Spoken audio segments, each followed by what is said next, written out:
know. You're probably all thinking, a woman, they code, but I'm really happy to be opening this year.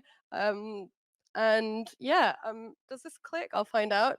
Um, this is all a bit spontaneous. I would like to dedicate this talk to Prem, even though we've only ever spoken once and he probably doesn't remember, but you're about to find out a lot about what this meetup has meant to me.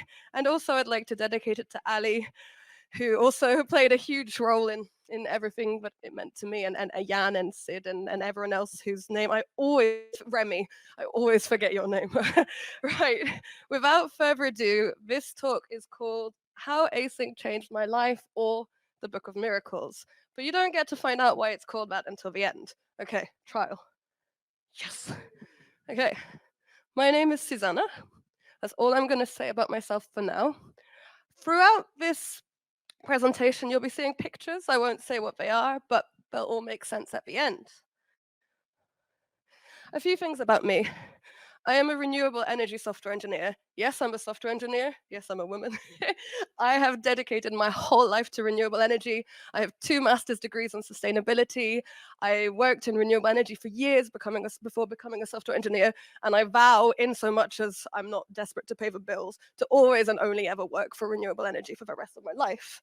I work across the full stack. I work front end, back end. I'm doing a lot of different things, and I work for a startup that is in high crunch mode. We've never hired anyone below senior, externally hired anyone below senior or almost senior level. And yeah, I would say we're like a prestigious tech company. So what if I told you that? How does this work? Okay. 1 year ago today, I had never written a line of JavaScript or any libraries, never written any CSS or HTML. I've been coding for 3 months. I started in SQL, then I went into Ruby, then I went into Python. So everything I've just told you, and I could have said more, but 1 year ago today, nada. Right, what happened? I can't, right? So, I think it works, it's just my nerves. Bearing in mind that the main technologies I work in are React, TypeScript, Next, and so on, a bunch of related JS and TS frameworks, impossible design libraries my colleagues thought it would be a good idea to build because we were a startup, all these things. So, I can't remember. So what happened a year ago today? And I hope you're noticing the images. I attended ASIC's International Show and Tell. Yes, yes, and I'm not exaggerating when I say it changed my life. I can't remember the order the slides come in, so I'll try and yes, that's all right. But I think there was a rooster in one of the pictures. So a year ago today, I had been coding for 3 months, and I had already committed for life to becoming a software engineer. It took me 2 months of coding to go, this is the only thing I can ever do for the rest of my life. Thankfully, it brought me back to renewable energy, which is where I want to be. And so what happened at Async's event? Well, the moment I came to Async, I ditched Python. No hatred to anyone, I love Python, but I love JavaScript much, much more. And I'll give a tiny bit more context. It all happened in a week. Thursday, I went to Async, a week and a half, let's be honest. Thursday, I went to Async's meetup. Saturday that week, I woke up in the morning and was like, I need to go to London. I need to go to the Science Museum. And I went to the Science Museum and was like, I want to be a software engineer. What exhibits do you have? And they were like, who the is she? And story of my life, pretty much. And I walked around, and all the computer exhibits were so boring. I don't care about the history of the phone. And I was about to leave, and then hidden in a nook, there was a secret exhibit. And it was an interactive, I don't know if any of you have seen it in the Science Museum. It was an interactive web tech exhibit with, was it Sir Timothy Berners-Lee? HTML, CSS. It was a 22-minute interactive exhibit. I have the worst ADHD in the world, and I watched it 3 times. I only left because I had to catch my train. And then 1 week, 1 week later, I met up with a colleague, a senior engineer, on the weekend. They were the first person to take me seriously, and they got me to start a front-end course and start a blog. The next part is pretty cool. I did say there'd be some bragging. It took me 3.5 months to get hired. From when I attended that first meetup to the day I got the offer for my first job in a prestigious tech company that has never hired anyone below a senior level. And actually, it was my full-time job to take Codecademy courses for 4 months. Show me someone else who has been paid to take Codecademy courses full-time for 4 months. Then I started an apprenticeship. I've done a 3-month boot camp, and I've just started back in the team. And they weren't giving me enough work, so I said, give me more work. And my manager said, no, no, no, you can't jump across repos. And I was like, really? So I've been jumping across repos. So just to, yeah. So at the venue, which was Makata Spaces, there was a book on the shelf called The Book of Miracles. And I kept on poring over that book again and again, thinking, I've been waiting for something my whole life. What if tonight is my miracle? And I guess that Async was my miracle. There are no pictures of me in the Book of Miracles, but I think we should put this picture in, and I am actually there. So, I've just got, I think, a couple more slides, and then I'll finish off. I don't know why, but I added some last-minute slides in with me to pull off what I'm really reaching out to any aspiring devs in the room, because that was me a year ago. To pull off what I have pulled off in the last year, you'll have to become completely obsessed. In December of last year, I went bowling, and I was like, oh, this is what it's like to not think about software engineering. Okay, and trust me, for like, I think in July I realized I didn't have to think about it 24/7 anymore to succeed. I'd done what I needed to do, like, but I still think about it all the time anyway. and yeah, I was pretty much unbearable to talk to for a year. Family, friends, I only wanted to talk about one thing. I went on a meditation retreat, the kind of meditation retreat you pay $1.5 grand for, and I only spoke about software engineering. They loved me. And yeah, I think just to finish off, but it was worth it. I made myself ill a couple of times, but it was the best decision I've ever made, along with coming back to renewable energy. This is an Instagram picture Codecademy made of me when they profiled me. Just saying. And this is me with the wind farms.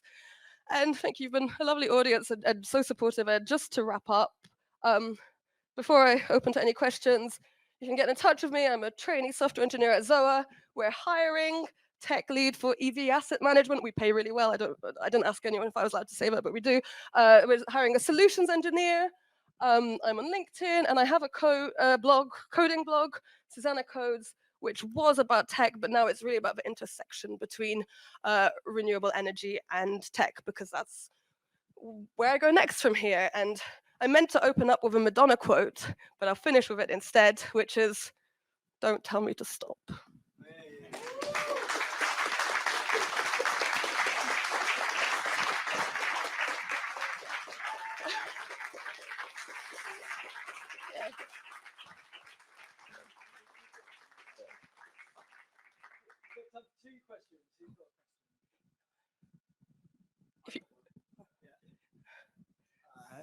Thank you so much, Susanna. My question is, what was it about front end or JavaScript that made you want to change from Python to study it?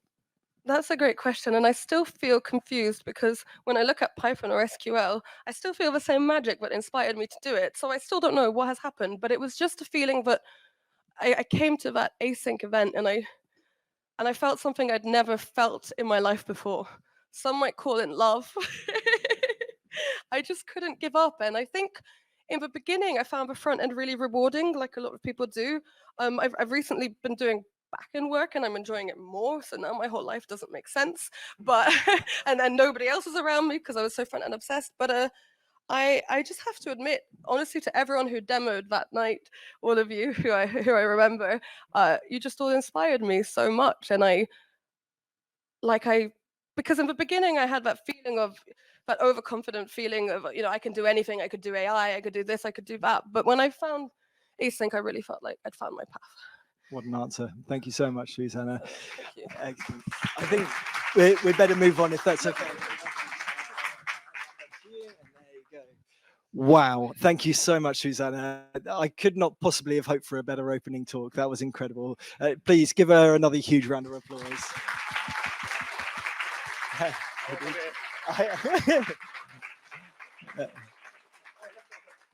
we go. A very quick beer identification process there, and we're all good. And so, can I give you that? Is that okay? Oh my word, you're so brave. Yeah, fantastic. Live demo, don't. I'm terrified. You'll do brilliantly. And you've got a microphone, and so I think we're have. ready to go. Is that right? Yeah. Can you hear me? Yeah. Brilliant. Okay, big round of applause for Martin, please.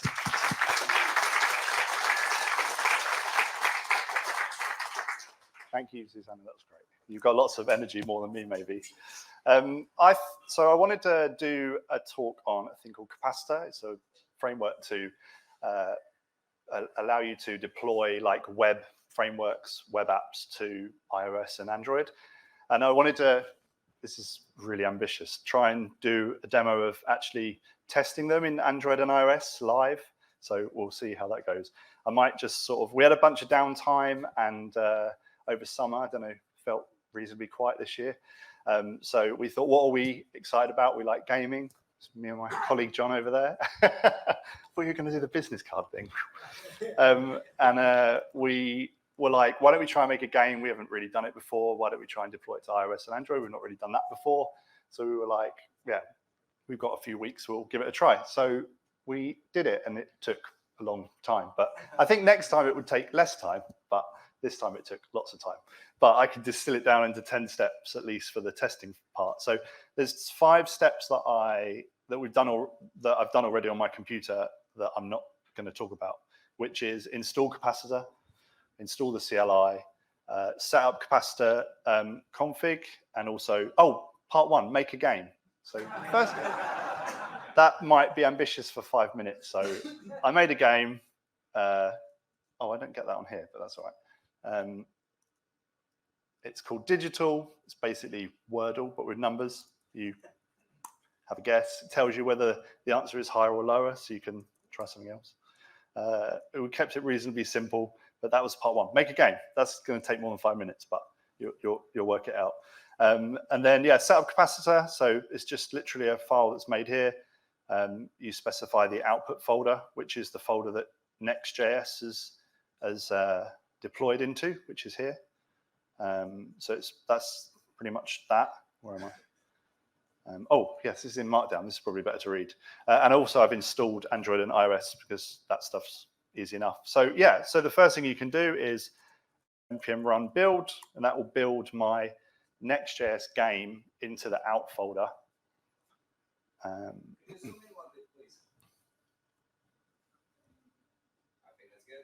Well, that one. So I'll leave it. I can leave it here. These are those are the ones already taken. Sorry, these ones, So I run npm run build. That puts everything into the out folder. I'm going to run npx cat sync, which takes that web folder and does some black box magic into the iOS folder and the Android folder. And then I can run npx cat open Android, and that will open this up. Just got the game there, which is quite cool. And you can play it with the keyboard, or you can use the buttons on here. And it's pretty straightforward. There are loops you'll have. If you try and do this yourself, you'll be like, it looks so easy when there's like hundreds of things that you've got to get right first. And then also I can run npm cap open iOS. I can tell that it's already banging on about something. Where is it? There is. I don't know how to fix this, so I just keep pressing the blue button. I'll get round to it. I wasn't expecting to show so many people, but I just press that button. That opens it in the iOS, same thing. You can test it and do some stuff on it as well. And then I guess just to show how easy it is, I can make a change. So if I go into the constants, I had a part of it which is digital async edition. So if I save that, generally you want to run the build and the sync at the same time, because unless you're going to view the build on a browser, you might as well just do both. That will prep everything, and then I just want to show the 2 easy buttons for testing those changes without having to restart the whole thing. So that's done the build. That's now moving everything into the web, iOS, and Android folders.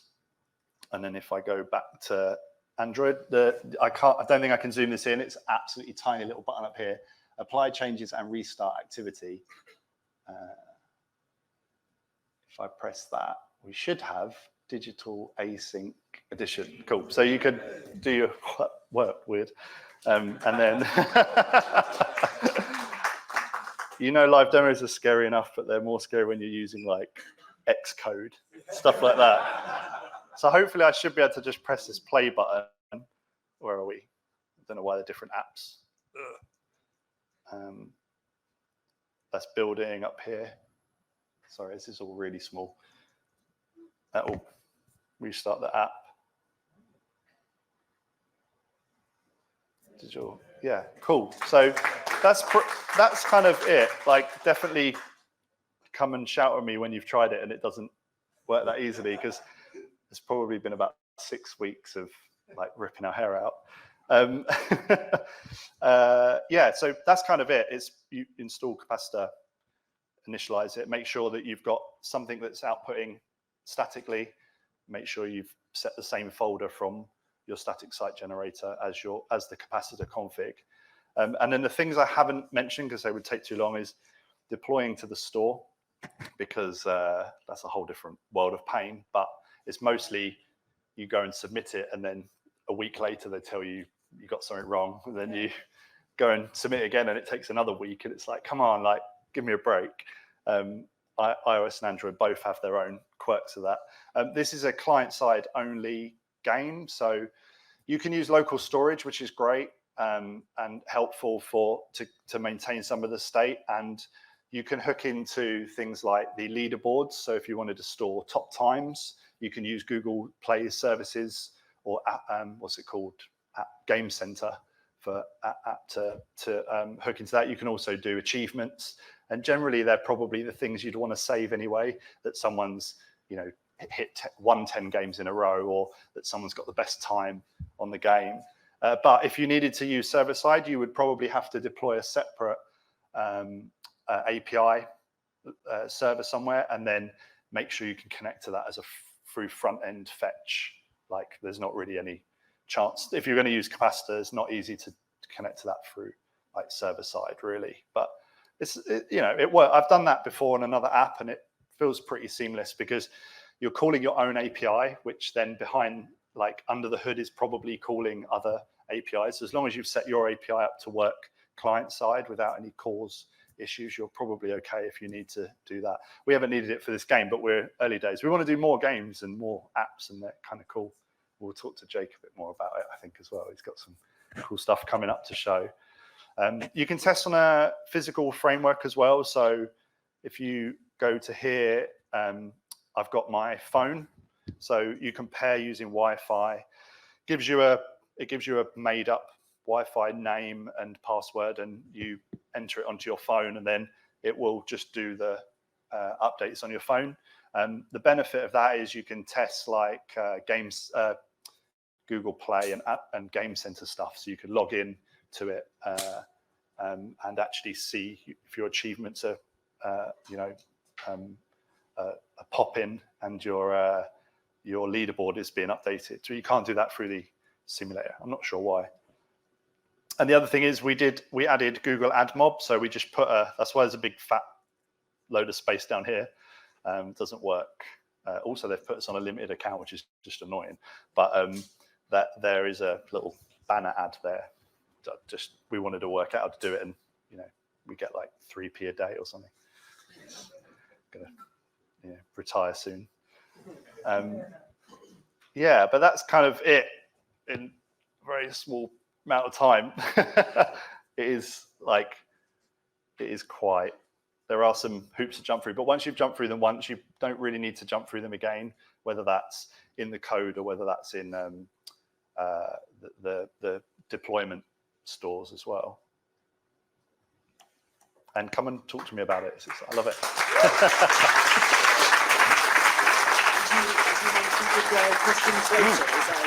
Yeah, sure. Thanks so much. We're just in the interest of time. Unless there are any burning questions right now, I I think we'll just go ahead for the next talk, if that's okay. But thank you so much, Martin. That was brilliant. Yeah. Come and chat to me about it. Yeah, it's fun. I'm really impressed that you both still have all of your hair, because I think I'd have ripped most of mine out trying to work with that stuff. There was sometimes I was like, can I just give this up? Yeah, that's why you're wearing a hat. Yeah. The thing with the App Store, what is it? Process. Yeah, they like check your function names as well. So they're like, oh, actually, we've used that function name in something like 15 years ago. So can you change that? And it's like, but it's not even relating. It's not like anything to do with it. So watch out for that. Give them really funky names. Fascinating. And just to say, when you said about having already jumped through those hoops, that's a great point. But I guess there are always fresh hoops to jump through that you will find. Be, there will be. The game center stuff certainly is like, we want to do achievements and stuff, but that's a whole nother world of pain. It's fun. Good luck. Godspeed. Brilliant. Thanks very much. Another round of applause for Martin.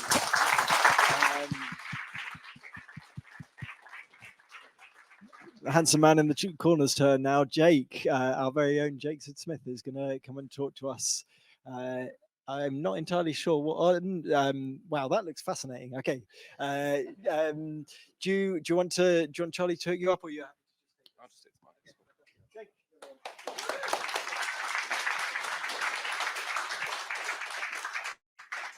Hi everyone, my name's Jake. You'll find me at Jake Sid-Smith on all the things, and I'm the director of Blinkorb. And today I'm going to be talking to you about Resolute, which is a bleeding edge static / server-side rendering React framework that I've been working on for the last few months. Bleeding edge meaning like all the fancy new stuff. Hopefully everyone knows what static site generators and server-side rendering are. I won't go into that. Don't have enough time. Probably don't have enough time for all these slides anyway. So why?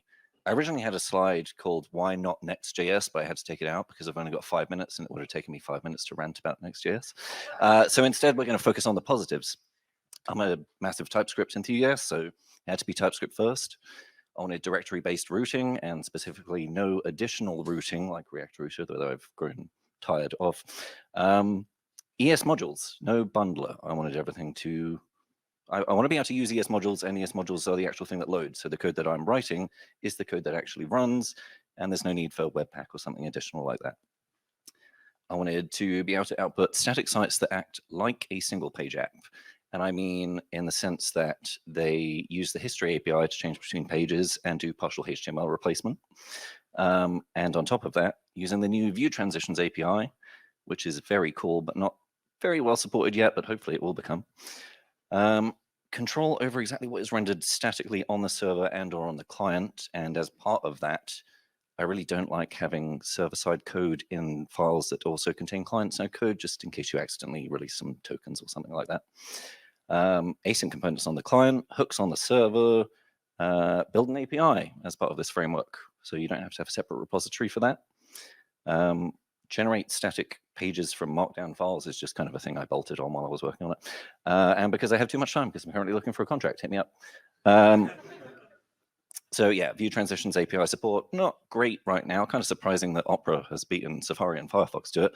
But the framework still works without the View Transitions. It just won't look as nice. So how does it work? It is mostly magic. There was a lot of weird stuff I've discovered while working on this. The largest part of which is that ES modules are interesting and nothing uses them right now, really. So the main points are there's a naming convention which defines what is a page and in what environment that page should render. Layouts and context can be applied at certain, either your roots or to logical groups of components. And the main thing, like the thing that does all the hard lifting, is the client-side module. Tiny little client-side module that handles preloading, caching, 404s, the View Transitions API, so you don't have to worry about that stuff yourself. And it also adds listeners to any statically rendered or server-side rendered pages that aren't hydrated on the client, so that they still work with the history API, and you still get the nice View Transitions. And the partial HTML replacement stuff, which I sort of like have made sound cooler than it is, because all it really does is replace exactly what's in the head and exactly what's in the body with some stuff that was rendered on the server. Anyway, the confusing part is most NPM modules still don't provide ES modules as part of their thing that they've built. React itself only provides CommonJS. So how do you make that work in the browser, which does ES modules? Well, you write a custom Babel transform that converts the CommonJS stuff to ES modules, which took a surprisingly long amount of time. It was quite fun to work with, though. In addition to that, I have a thing that scans all of your pages for all of your dependencies, creates a tree of those. I can figure out what those are. And I create one of these fancy new import map scripts, which has a map from the module's name to where it is in the static directory, which I should also mention are version. So the directory would be like React at 18, so that you can cache those indefinitely. And when you upgrade those, you don't end up with problems because it's loading the old version of React. And finally, for each page, module preload links load all of the files that are required for that. So instead of loading one giant bundle of all your JavaScript for every page, or even if you're using Webpack with code splitting, we end up with vendor bundles. Those vendor bundles still contain lots of code that you don't necessarily need on every page. It's just code that's shared between some pages. This is only load exactly the modules you need on every page. Right, here is literally wrote today. I wrote all of the documentation for this yesterday, and then followed it myself and found 5 terrible bugs whilst trying to create this little app. This is an example of I've tried to kind of cover most of the features that are important or that are interesting. So I mentioned the naming convention. Anything that has a .page in it is going to become a page, and .page means that it could be rendered on the server statically or on the client. You can also break that down into exactly where you want it to be rendered. So for example, this .client is only going to hydrate on the client, and this .static will only output .static HTML, but they're both pages. This index.static and index.client work together. One hydrates the other. Then you've got layouts. So index layout in our root of our source directory will apply to every page in our app. If I also had an about.layout in the root, that would only apply to roots that were at the /about root. But if you wanted to apply nested layouts, as we have in this example up here, nested layout, where is it? This one. Index.layout inside a directory means that it will apply both the one in the root and that one to any pages within that directory. I hope everyone's following this so far.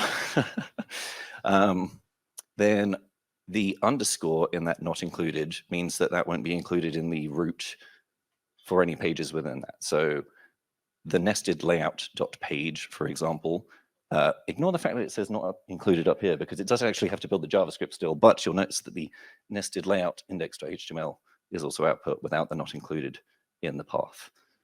We all follow. Cool. Then there's a 404 page, a markdown example, and the settings, which are also written in TypeScript instead of JSON, so it's all nice and type safe. Here is an example of the settings. This is probably way too small for most people to see. I didn't realize the TV would be so small. I apologize. So the settings allow you to configure some global options. For example, we use React Helmet for applying the metadata head stuff. So in here, you can define a default title for your entire page, for your entire site, or a title template, which means that any title will be, in this case, suffixed with demo.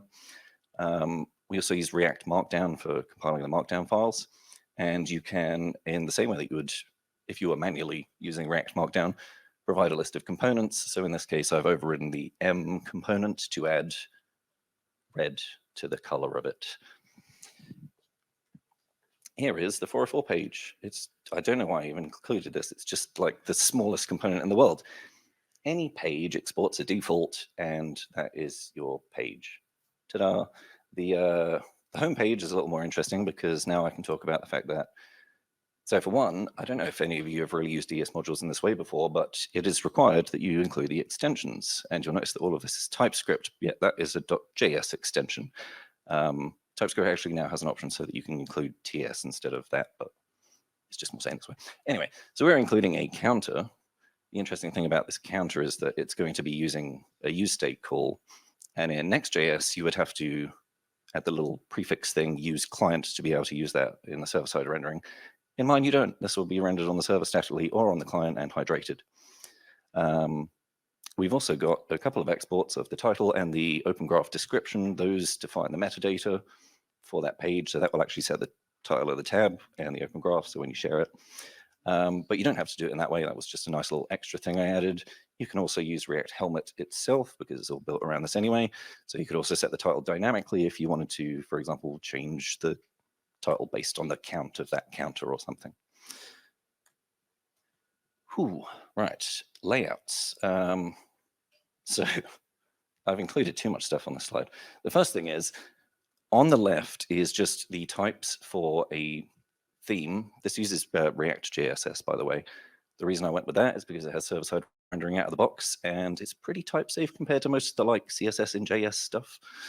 So we got some types for our theme. That just means we don't have to reference the theme types all over the place. They're implicitly included. Then in our, what is it, index.layout, we have a theme with our color red.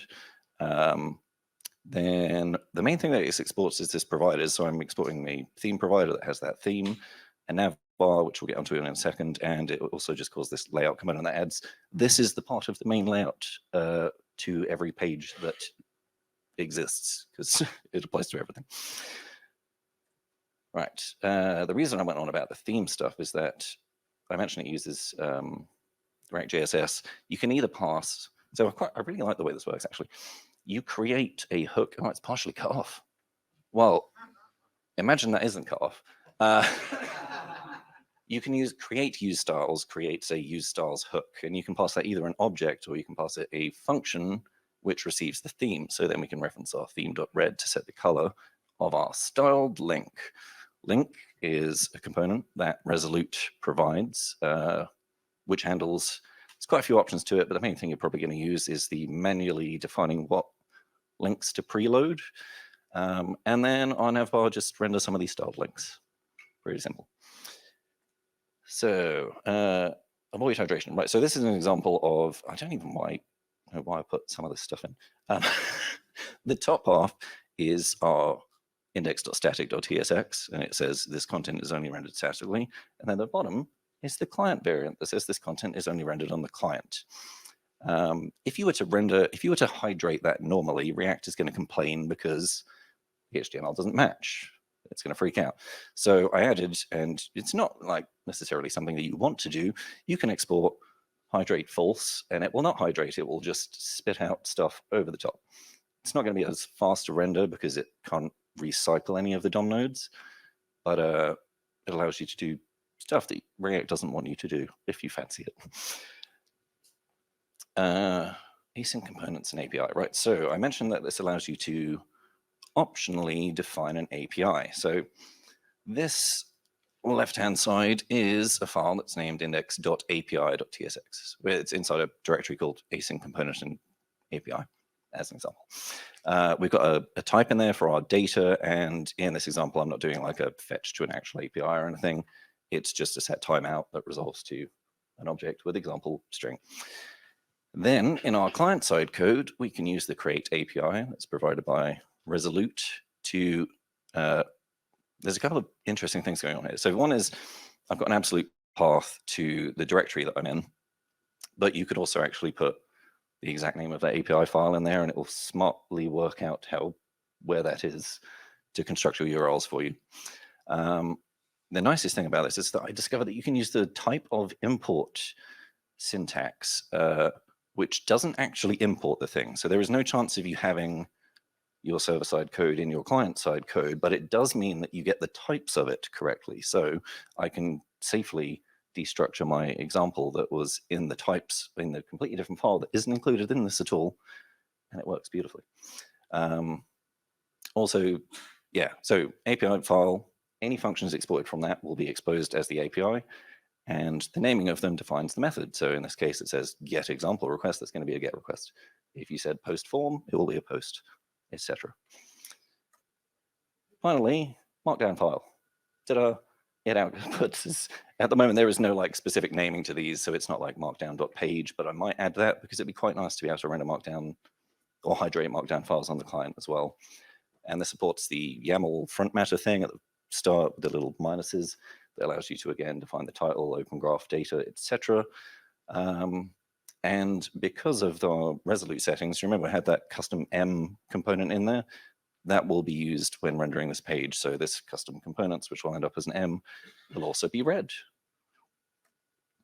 So yeah, can you use it now? Yes, you can. And I want people to go and test it because, like I say, I wrote all the documentation for it yesterday, tried it out, and there were lots of bugs. Hopefully there's less bugs now. I mean, there's at least 5 less bugs. There is no support for slugs, wildcards, or pagination yet. It's coming soon. There is a dev server, but it doesn't watch your files for changes, so you have to manually restart it or run the build separately. Also, the server-side rendering has been removed temporarily to focus on static site generation. But if you just want to generate a static site and you don't mind restarting the build every so often, please give it a go. You will find it at the lower link down there, github.com/blinkorb/resolute. The code that I've just shown you is also at /resolute demo async.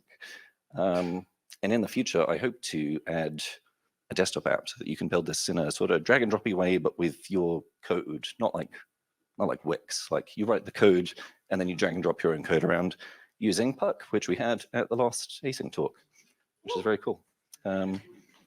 If you want to hear more about it, start it on GitHub and or follow me on X/Twitter or whatever. Thank you.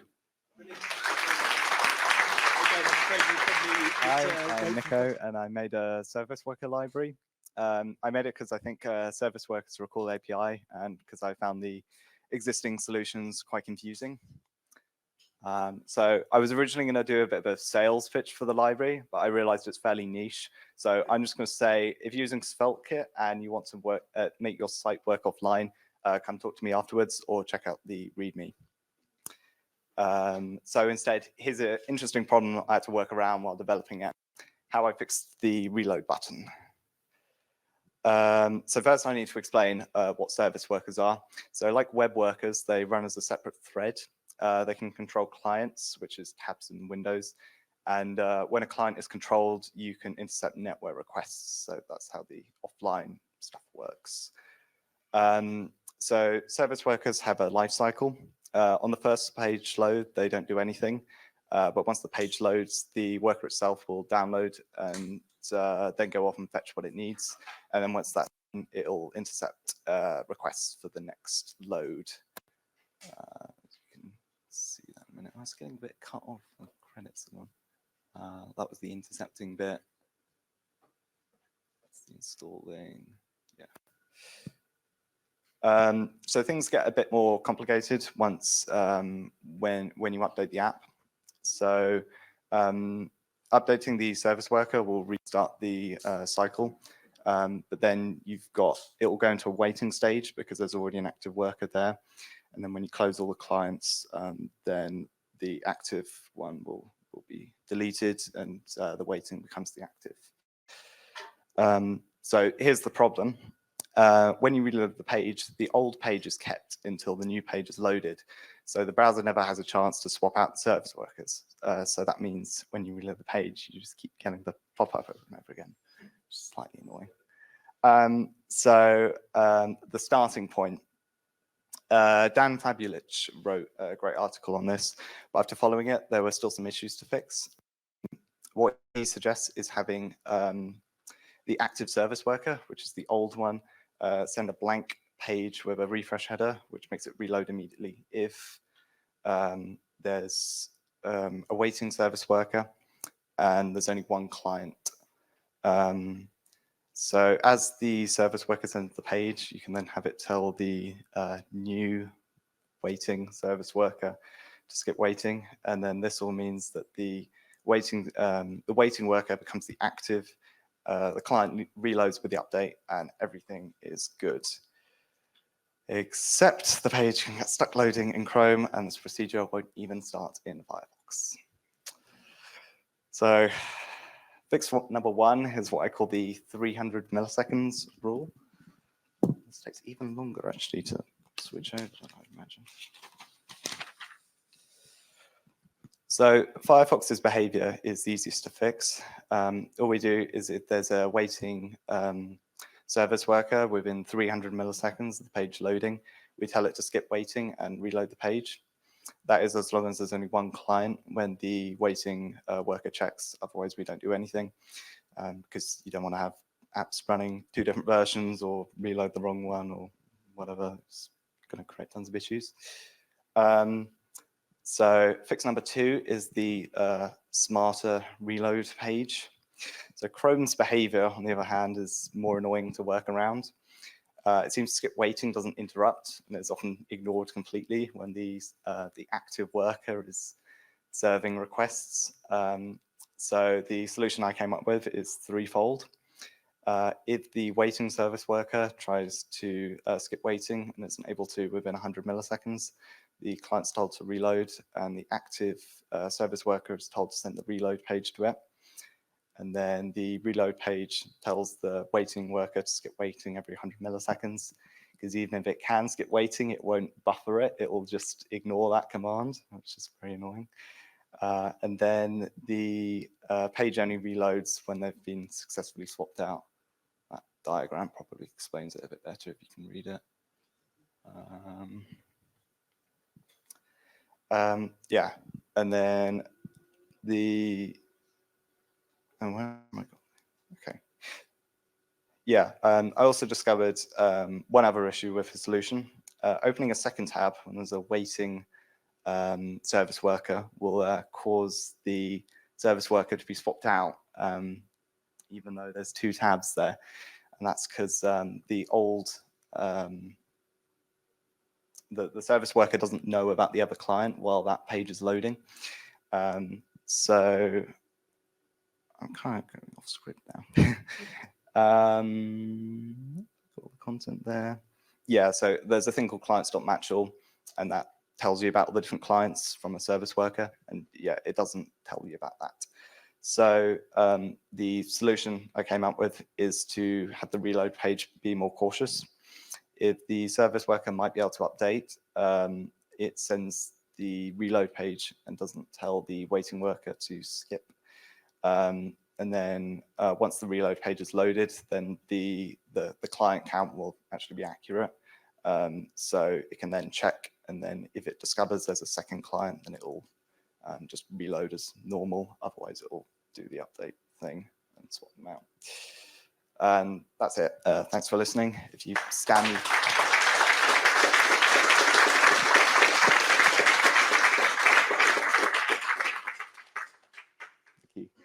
if you scan the QR code of, all right, I think, hopefully the error correction will work for now. A bit cut off, I didn't count for that. It's also a bit on the edge anyway. Yeah, I put links to the NPM package, that's the Svelte kit offline thing. The article I wrote on service worker best practices, managed to get it to the top page of Google. Slides, mentioned pages, and social links. And if I've impressed anyone enough, I'm looking for work, so feel free to message me on LinkedIn. Any questions? Fantastic. Thank you very much, Nico.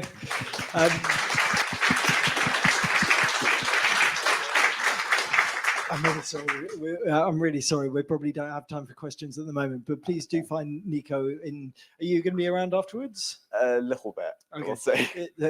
Please do grab Nico. But yeah, thanks so much, Nico. That was brilliant. Big round of applause for Nico.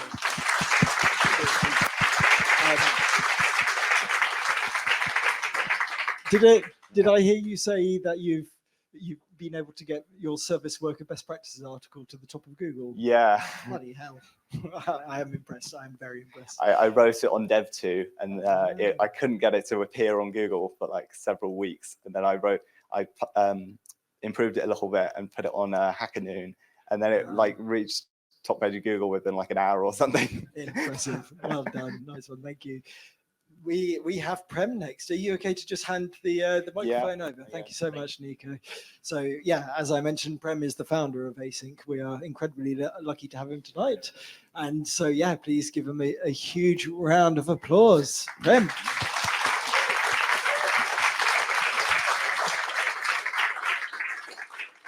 Hi, go easy on me, okay? Yeah, I'm a JavaScript developer. I do front end and Node.js development, available for hire. And what it's a bit of a curveball. I'm going to tell you what I've been up to for the last 2.5 years. And it's a little bit complicated, so pay attention. Defense hardware engineering, protection against an advanced persistent threat. And I'm going to tell you all about it. Am I over there? Oh, yes. Okay. Ooh, fancy slides. Don't know what happened there. So I live with my family, one of whom is here, in Portugal, rural Portugal. I moved from Brighton a number of years ago, nearly 10. And you may be wondering what opportunities there are in defense industries for seasoned pacifists. I'm going to tell you. Let's do a threat model analysis. This is a wild boar. And I'm going to talk about how dealing with wild boars and dealing with most of life can be comparable to software development. So, threat model analysis. This is the wild boar. They've been spreading in our area over the last few years. There was a fire a few years ago that wiped out a lot of their food, and they have no predators because people killed the wolves. And because they have no food, they come to people's homes, they come to the gardens, they come to the farms, and they destroy everything. And I had no idea when I moved to Portugal that this is what I would be spending almost my entire time with. So let's do a little analysis of the threat. They're very agile, actually, and they're very cute when they're small. And they get big very, very fast. They're like this big. And this is the stream at the bottom of our land. And this is like a super highway for boars at night. They come at night and they just sort of, and then they go everywhere.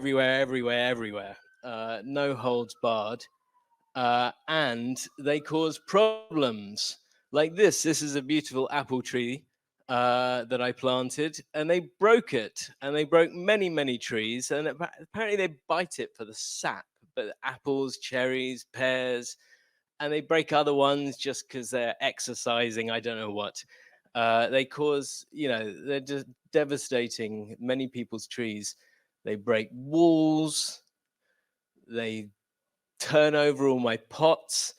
They rip open bags. They go through our compost heap. They eat it. And this is actually a friend's garden. This is before the boars came, and that was after the boars came. They just turn everything into a pigsty. They grind everything up until it's just mud, basically. And it's, I want to live a self-sustainable lifestyle, grow some food, support my family. And these boars are an existential threat, I feel, to this aspiration. So what can you do about wild boars? Lots of things. And I thought very deeply, and there's lots of possible solutions. It needs defense, fencing with...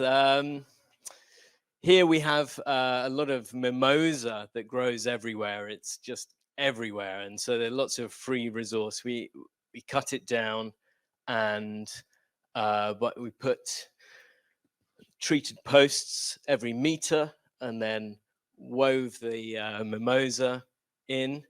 Quite fun. Lots and lots and lots and lots of cutting and trimming and carrying and then weaving, and made a fence, which was all well and good. But it wasn't quite enough. They get in the edges, and it's a lot of space to fence, and there's a lot of areas. So I started adding cacti, and this is I've cut this off a friend's cactus tree and many bits of cacti, and I started planting cacti. They actually, you can't quite appreciate it here. There's this big bank here that they were coming up, so I put cacti in, but they were still coming up. So I put sticks in, but they're still coming up. So I added broom, which worked for a bit, and then they came in elsewhere until I patched up those areas. Then they decided they could actually get over the broom. So we got fencing and we got cacti. What would you choose? Actually, the fencing worked quite well here. They did come through the cacti though. So cacti and fencing. More cacti and fencing. I've only got cacti on the hotter parts on the top of the land. I've got trees. I've been planting trees to keep them out further down. You see, firewall. Actually, cacti are good when you've got enough of them. They are actually good at protecting against fire, which is another good reason to have them around the boundary. It's a lot of work to fence, and I don't have enough time, so just stick anything there because they come in anywhere and everywhere. So this is a bit of trampoline that broke, and just stick it there, stop the boars. This is a security back door. See, weaving the little bits of mimosa in there. You can weave mimosa anywhere. Now this actually, they poked these sticks out. They're not very strong, and then they just came through the fence, came right through the back door. So I stuck a pallet on it with string. You see, just improvise. And I've been doing lots of hedging because long term, the fence is going to deteriorate. It's going to degrade. I want to replace it with hedge. Hedge is going to stay there for a long time, and I like trees a lot. So I planted a lot of trees. And this is some of the hedging in front of the fence that I've been adding. Fruit trees and nuts and corks and hollies and hawthorns and wild plums and everything. So, but the hedge is small, and the fence, it works until you get to a join, and then the wood sort of is a bit loose, and then they can just get in at the edges and the corner, and it still wasn't enough. So actually what I avoided at the start, I didn't want to put wire fence everywhere, because over time, you get mangled wire fence and stuff growing through it and wire everywhere. And that's why I didn't do that. I wanted idealistically, do you go for the optimistic ideal solution, or do you be a pragmatic hedge layer? And so wire, more recently, with it all together, not quite working, I had to add wire. So this is one hedge with wire fence, and it works very well. They don't come through the wire very much, except what they do is they stick their snouts under, and anywhere they go along the entire place, find the any little weak point, and they'll get through. So we deployed a security patch. This is angle iron with a bit of wire connected to the bottom of the fence, banged into the bedrock, and then they can't push it up. And also digging the wire fence under the ground and putting rocks in also helps, so they can't push it up. You've got this problem at the end of a wall, you can't put a fence right on the edge, so then we've pinned this bit of wood into the wall in order to extend it. This is we're going to make a nice, this is where the car comes in. So I don't have a better gate here. This is our old table tennis table that's seen better days. Stick it in the fence. This is the roof rack from the old car. Stick it in the fence. This is the life. This will actually be replaced by a very aesthetic wooden gate shortly. So, hedging. More hedging.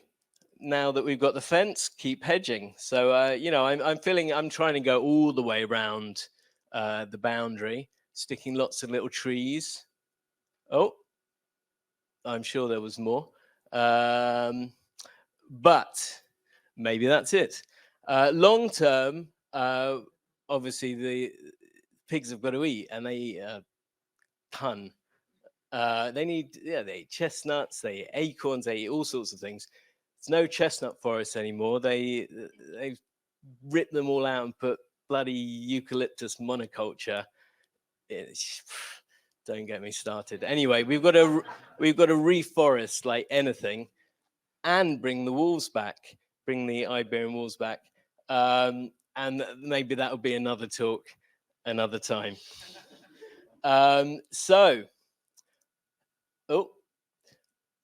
There we go.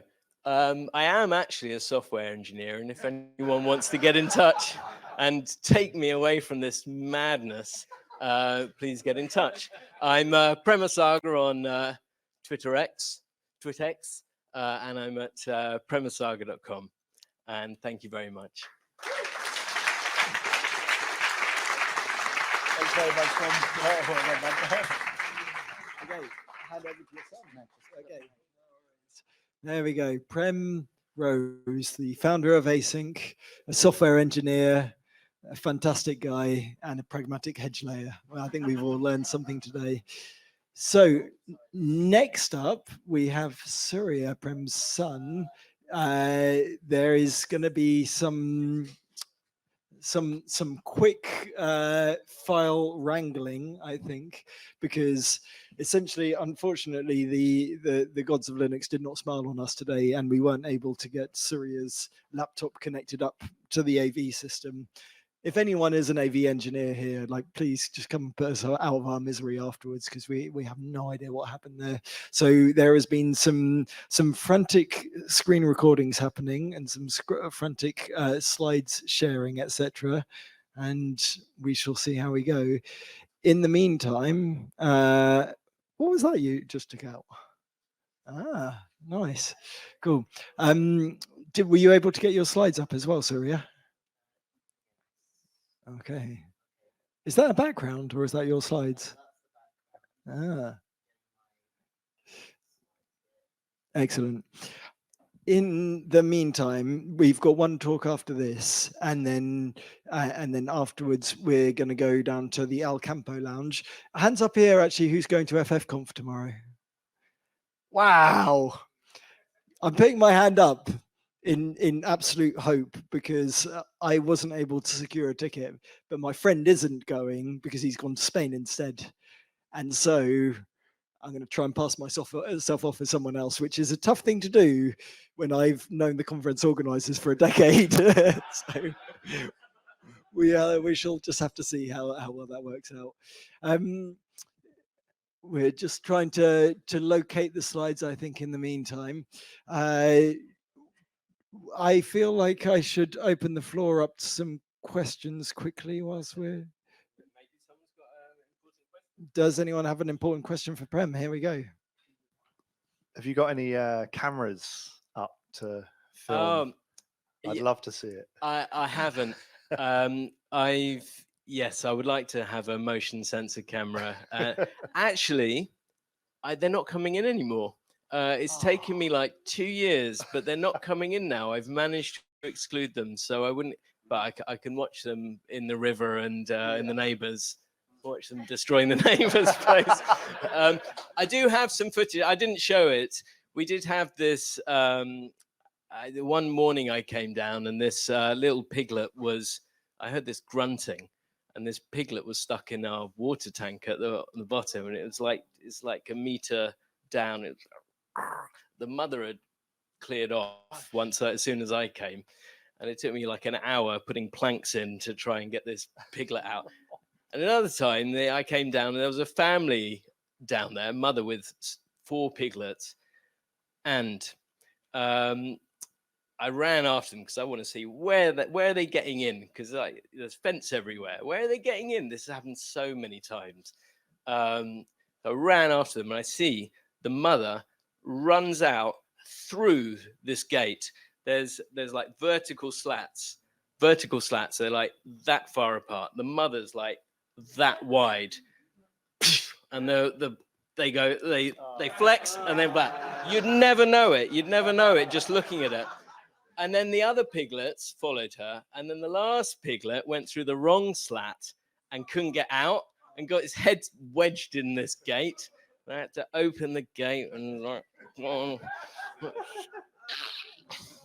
Anyway, so I do have some footage of little piglets. I can show you afterwards. Okay. Fantastic. Thanks, Brem. Okay. I think we're all good. So big round of applause for Surya, please.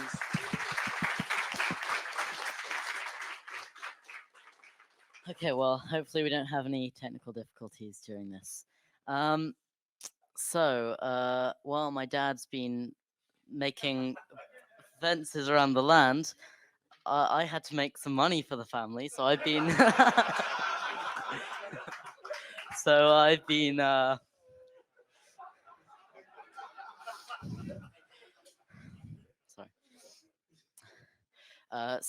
been, creating software and stuff for no money at all. So last year at Async, I showed an early version of a programming language that I was working on. And I was very new to the subject. And when you're new to something, you just want to share it with everyone. You want to share what you've learned. And so that's what I did. And then shortly afterwards, I realized that a lot of my information was either wrong or just not very good. And so I spent the last year mostly working on related things. And I have a new programming language. There's actually 2 of us that worked on it. But this one's a bit different from the last one. This one's made in Minecraft. So that's Minecraft, yeah, the video game. That is, you heard me correctly. Oh. Okay. So yes, that is the one. Anyway, so what does it even mean to create a programming language in Minecraft? Well, Minecraft for a very long time now has had something called commands. And you can execute commands like in a terminal.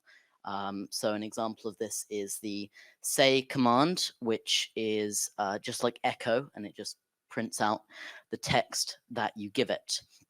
And that was cool. You could do some cool things which you can't do in regular Minecraft with that, but you still have to run them manually. And so that's why they added data packs.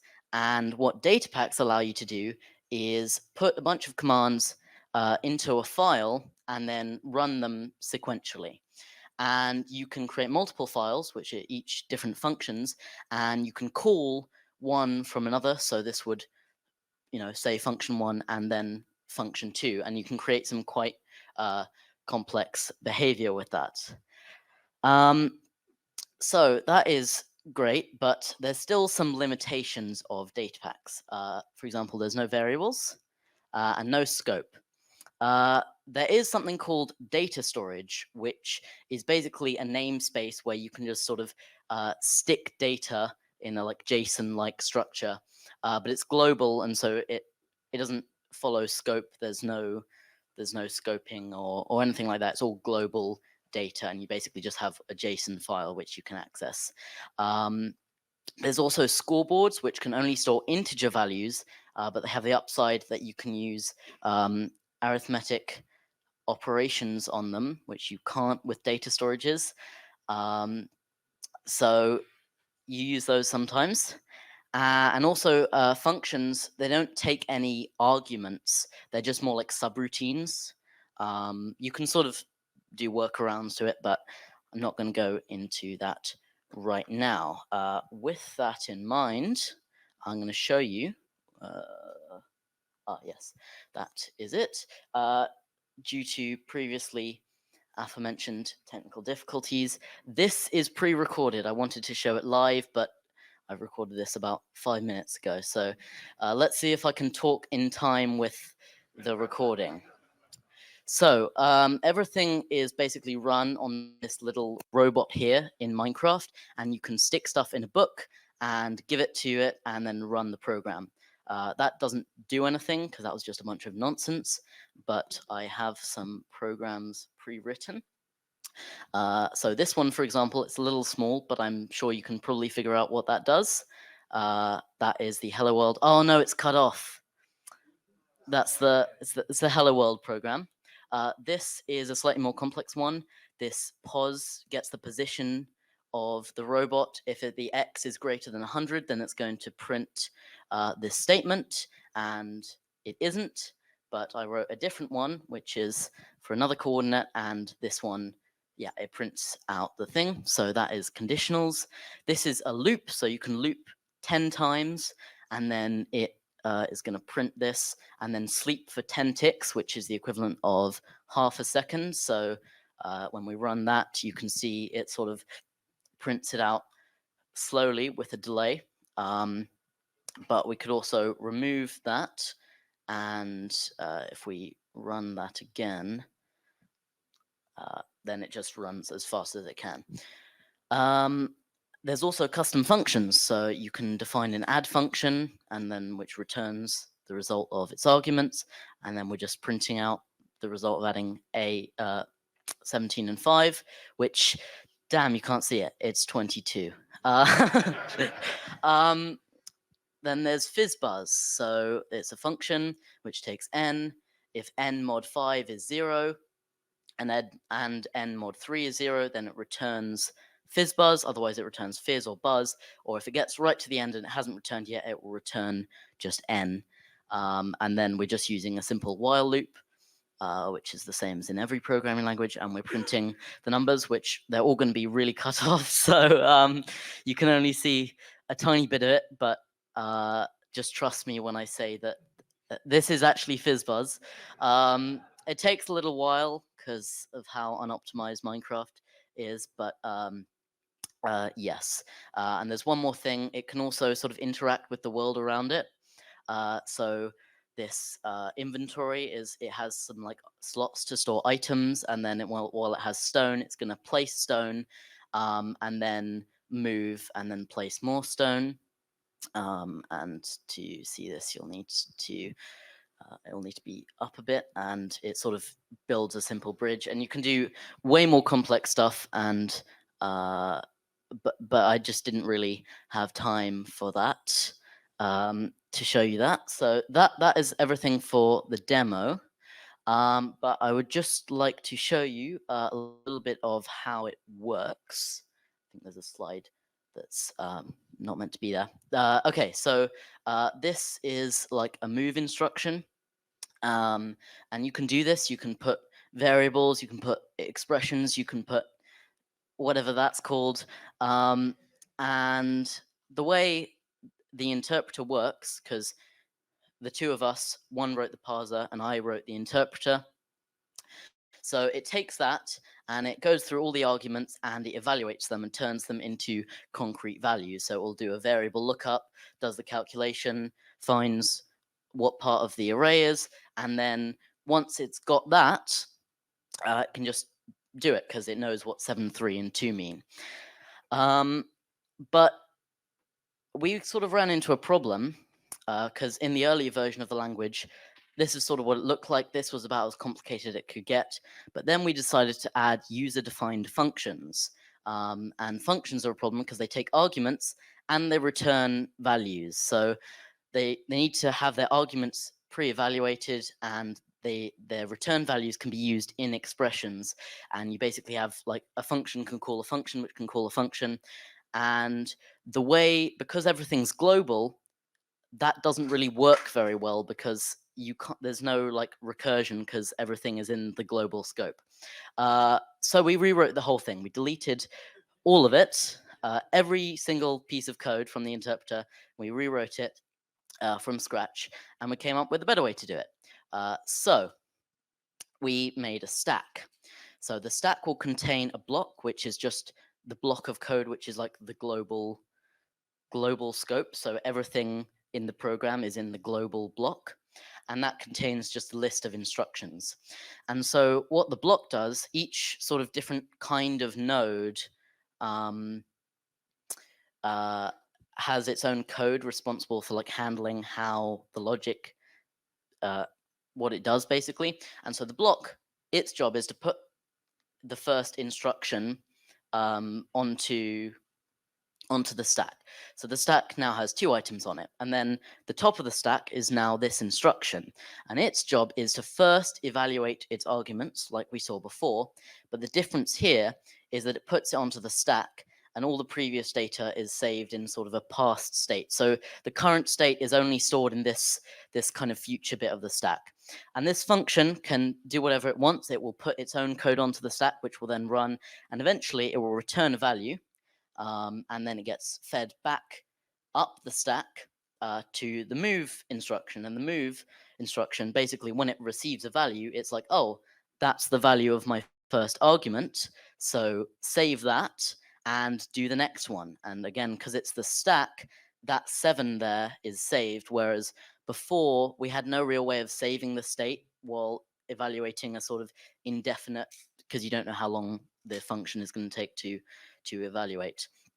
And then that cycle sort of continues, it returns it, it saves it, sets the next one to the stack, and eventually all of your arguments are done. So now it can execute the move instruction, and that's part of the move specific code. And then it will return back to the top block, and it returns undefined or nothing because move doesn't need to return anything. And then once the block receives that, it knows, okay, that's done. So that instruction is finished executing, and we can put the next one onto the stack, and sort of the pattern continues like that. So yeah, that's basically how the interpreter works. It just does that for every single possible node. And yeah, I'm not going to explain the parser because A, I don't understand it, and B, it would take way too much time. I sort of went over parsing a little bit in my previous talk. So yeah, but so this code is all available online. If you want to, you probably wouldn't understand it because it's Minecraft commands and it's not in any language which is at all legible to anyone who hasn't used them before.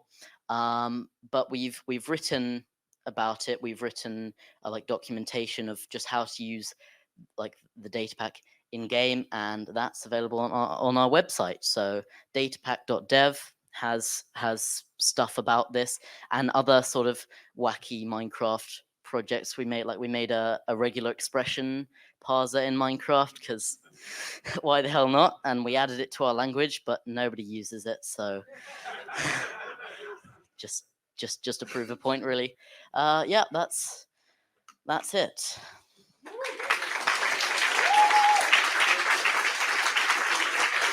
I'm afraid we need to get Peter up if that's okay, but thank you so much.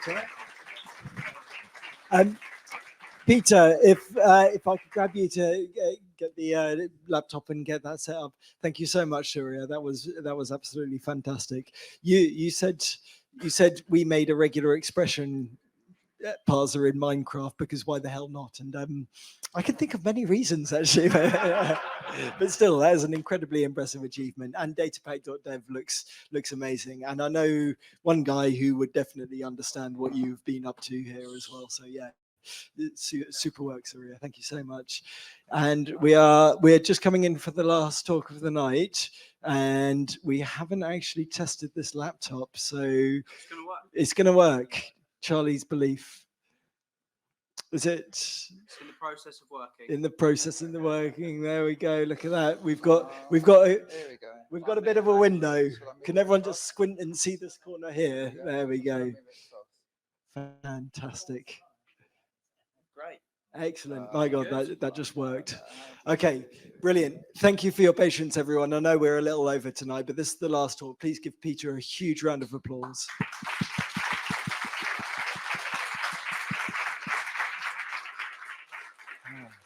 Hi everybody. Really good to be here. I think, like Susanna said, I think Async's had a big, when I was thinking of moving down to Brighton about 10 years ago, I think two of the things I saw was the Skiff, which I thought, the co-working space. And when I saw Async as well, that was just something that just made me want to definitely move down here. So yeah, thanks, Prem. So I mainly do data visualization stuff. I mean, I've done a couple of talks at Async as well.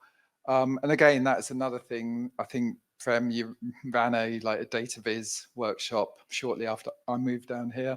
And that was a really, sort of pivotal point, because I decided that's what I really want to do. Did a bit of kind of freelancing in that, and still working in that. Around that time, this kind of wind map came out. There was a lot of activity around that sort of time of really interesting kind of people working with data, experimenting. And this is like a wind map, like an animated wind map.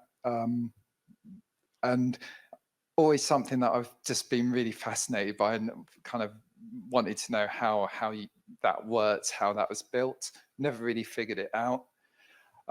Someone a few years later kind of took it another step and turned it into like a 3D globe, and it's using live weather data as well. And they kind of took the ball and really ran with it. I think I had a little go at doing it, and it wasn't completely not using the same technique. So this is kind of just using little lines that grow and then fade away. So it's not using the same technique. And then, a few years ago, someone asked me, because I kind of write tutorials and stuff. Someone asked me if I could write a tutorial on how to make these kind of sort of animated maps. So I thought I have to try and sort of figure it out.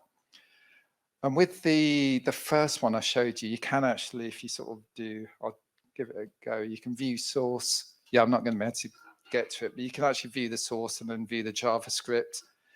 And because this is from 2012, it was kind of before all the tooling and stuff you get. So literally you can see the JavaScript code. It hasn't even been minified.